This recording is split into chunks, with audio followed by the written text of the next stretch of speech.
Well, he is a cruel, criminal, and mentally unstable man. And Duty to Warn was a book that came out when he was first in office. Psychiatrists across the country who don't ever really diagnose people that they don't serve personally came together and made a book, Duty to Warn, to tell the world what a narcissistic, mentally ill person he is. And I think he's the worst thing that ever happened to the United States, and his cruelty knows no bounds. Rosie O'Donnell's disgusting. I mean, both inside and out. You take a look at her, she's a slob. She talks like a truck driver. Rosie attacked me personally because I was very happy when her talk show failed. All right, guys, buckle up. Because this story isn't just about politics, it's about ego, grudges, and a comedian who turned a billionaire into a punchline. From day one, critics called Trump cruel, unstable, and narcissistic. Psychiatrists even wrote Duty to Warn just to say, hey, this guy is dangerous. And honestly, they weren't wrong.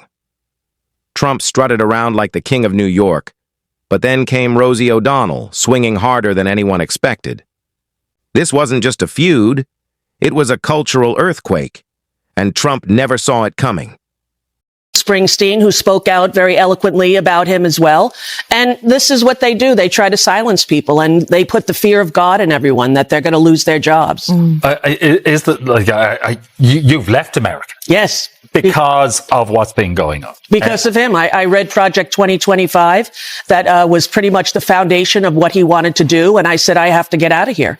And I left before the inauguration on purpose, because for 20 years. After this, Trump's on top of the world, the boardroom king of The Apprentice, thinking he's untouchable. Then Rosie shows up and says, actually, you're just a cartoon villain with a bad comb-over. And boom, everything changes. Trump could have ignored her, he could have laughed it off, but nope, he went nuclear. Press conferences, late-night rants, personal attacks, he threw it all at her. And the more he fought back, the more ridiculous he looked. Rosie didn't even have to throw punches. She just laughed, and that was lethal. Spend like pretty much 90% of my waking hours tweeting hatred towards this administration. Yeah, well, now I want to ask you about this because that is a two-way street. Because Donald Trump has been mad at you for a very long time. Over a decade. Over a decade. Yes. And did it sort of start? It started from The View, yes? The View. Yeah. And it's been really, we've sort of made the joke on the show that he's flip-flopped on everything except you. It's actually very true. And here's the thing. This wasn't just comedy. This was public therapy. Rosie was doing what everyone wanted to do. Point at the so-called mogul and say, this guy isn't scary, he's fragile. Trump built his empire on intimidation, but Rosie stripped it away with humor. Suddenly, the man who wanted to look powerful was flinching like someone just popped his balloon. That laughter broke the spell. Once people saw Trump could be mocked, the image of untouchable Trump started to crack, and it never fully recovered. On the debates, I mean, it's the worst group, except for a couple. I don't mind Huntsman. Do you mind Huntsman? You know, listen, to watching the debates, it's so scary and sad. Like, to me, I can't even believe it. The only thing that I thought happened recently to make the Republican debates even worse than they possibly could have been was the addition of the new moderator. Oh, shall we not say his name in your He's like Lord Voldemort. Let's just ignore that he exists. But I don't know. It just seems so comical. Don't start with him. I'm not afraid, Joy. Don't you remember? I'm not afraid. Look. Rosie, you're doing it again. Honey. Fast forward, Trump's still fuming. He's hurling insults, calling Rosie a slob, a loser, whatever came to mind. But Rosie? She just rolled her eyes and kept going. She didn't fight on his terms. She played her own game. Sarcasm and sharp jokes that cut deeper than any insult he could muster. Trump puffed up his chest, Rosie shrugged. Trump screamed into microphones, Rosie giggled. And every time she laughed, it chipped away at his armor. Guys, this was death by 1,000 punchlines, and Trump never recovered. O'Connor, I believe her name was, a young Irish lass who was Junior Miss Trump Atlantic City pageant sexist winner. And she was downtown, 19-year-old girl, drinking and kissing a girl. And it was on the cover of the Post. So he held a press conference right before The View went on live. And he said, just want you to know, I've forgiven her. And this young woman, I'm like, what is he, the pimp? And she's the prostitute? Who is he? He's the moral arbiter of 20-year-old behavior now, right? So then I said, some facts that I just went on Wiki that were easily accessible since this campaign began, that he is bankrupt 4 times. You want irony? Here's irony. Trump, the guy who branded himself the ultimate winner, actually lost the second he acknowledged Rosie. By fighting her, he elevated her, turned her from just a comedian into his ultimate nemesis. This was David versus Goliath, and Rosie was holding a microphone instead of a slingshot. And the world watched as the billionaire mogul got dragged, over and over. You can lose money and make it back. You can lose elections and run again. But once you become a joke, that sticks forever. He is, to me, he's the perfect person to moderate the Republican debate, because what he's about and who he is pretty much representative in all of those candidates as well. It's become like the party of comedy, of jokes, of, I don't even believe it's real anymore, Yeah. But I mean, what about Newt's plan to drop the child labor laws and put kids to work as janitors? I mean, where does he come up with this crap? I don't know. They tried that in Australia many years ago with Aboriginal children. It didn't turn out too well. Perhaps he should read a history book.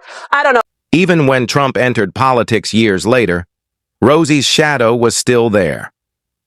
Comedians like Colbert, John Oliver, and SNL just followed the playbook Rosie had written. Laugh at him. Don't fear him. Don't dignify the bluster. Just roast him until he pops. And it worked. Every insult, every rant just reminded people that Trump could be triggered by a single joke. Imagine being a self-proclaimed billionaire with towers in Manhattan, but spending years fighting a daytime TV host. That's not power. That's insecurity on full display.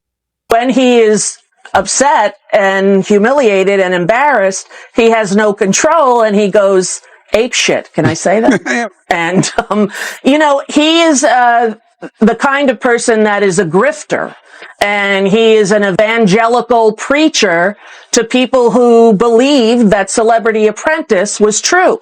And Celebrity Apprentice was not true. And Mark Burnett has tapes of him And here's the beautiful part. Rosie wasn't scheming some big takedown. She was just being Rosie, blunt, sarcastic, fearless. Trump wanted this big heavyweight showdown. Rosie treated it like a guy yelling on the subway.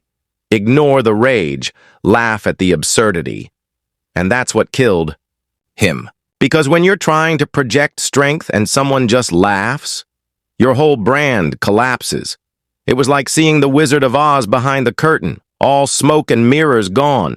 And Trump hated that more than anything. That right? Yes, because of an interview on 60 Minutes where he didn't like the way he was edited or that Kamala Harris was edited. So even though the legal team thought he'd win, they still paid out the 16 million, and Stephen Colbert basically said it was a bribe. Which it was. Yeah. And 3 days later. Because that's what he has the power now to demand that people lose their jobs, to call out private citizens like myself or like Bruce Springsteen, who spoke out very eloquently about him as well. And this is what they do. They try to silence people, and they put the fear of God in everyone that they're going to lose their jobs. So what's the scoreboard? Simple. Trump hurls insults.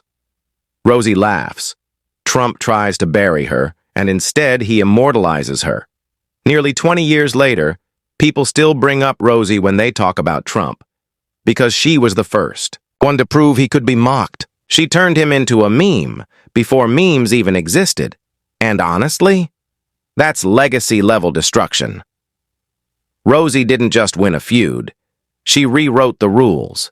And now, every time Trump tries to rebuild his image, you can still hear Rosie's laughter echoing in the background. To get what he wants, and women are of no value to him in his life or world. The only one who is, I think, is his daughter. That's it. The rest of the women in the world are useless as the immigrants that he says are coming from, Honduras to take us in caravans. Watch out for the caravan. There are people walking away from certain death in third world countries, right? The man doesn't care at all. So what he did to Stormy Daniels was horrific. What